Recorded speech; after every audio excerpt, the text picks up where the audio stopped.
ನಮ್ಮ ಕತೆ ಲೋಕ ಚಾನೆಲ್ಗೆ ಸ್ವಾಗತ. ಒಂದು ಚಿಕ್ಕ ಹಳ್ಳಿಯಲ್ಲಿ ಮೊರಾರ್ಜಿ ದೇಸಾಯಿ ರೆಸಿಡೆನ್ಷಿಯಲ್ ಸ್ಕೂಲ್ ಎಂಬ ವಿಶೇಷ ಶಾಲೆ ಇತ್ತು. ಈ ಶಾಲೆ ಬಡ ಆದರೆ ಪ್ರತಿಭಾವಂತ ಮಕ್ಕಳಿಗಾಗಿ ಆರಂಭಿಸಲಾಯಿತು. ಇಲ್ಲಿ ಉಚಿತ ಶಿಕ್ಷಣ, ಊಟ ಮತ್ತು ವಸತಿ ನೀಡಲಾಗುತ್ತಿತ್ತು. ರವಿ ಎಂಬ ಹುಡುಗನು ಬಡ ಕುಟುಂಬದಲ್ಲಿ ಹುಟ್ಟಿದ್ದನು.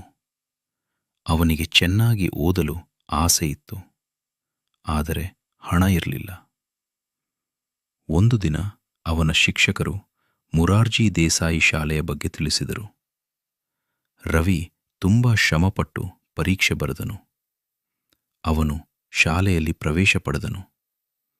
ಅವನಿಗೆ ತುಂಬ ಸಂತೋಷವಾಯಿತು, ಏಕೆಂದರೆ ಉಚಿತ ಪುಸ್ತಕಗಳು ಸಿಕ್ಕವು, ಒಳ್ಳೆಯ ಶಿಕ್ಷಕರು ಇದ್ದರು, ವಾಸಿಸಲು ಉತ್ತಮ ಸ್ಥಳ ಸಿಕ್ಕಿತು.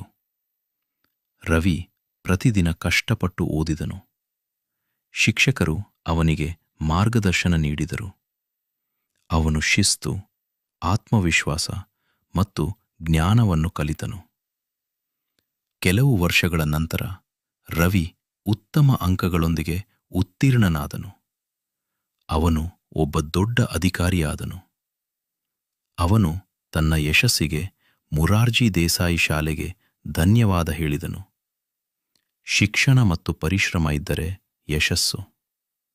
ಮೊರಾರ್ಜಿ ದೇಸಾಯಿ ಶಾಲೆ ಅನೇಕ ಬಡ ಮಕ್ಕಳ ಕನಸುಗಳನ್ನು ನನಸಾಗಿಸುತ್ತದೆ. ಇದೇ ತರಹದ ವಿಡಿಯೋಗಳಿಗಾಗಿ ಲೈಕ್ ಮಾಡಿ, ಸಬ್ಸ್ಕ್ರೈಬ್ ಮಾಡಿ, ಹಾಗೆ ಬೆಲ್ ಐಕಾನ್ ಅನ್ನು ಪ್ರೆಸ್ ಮಾಡಿ.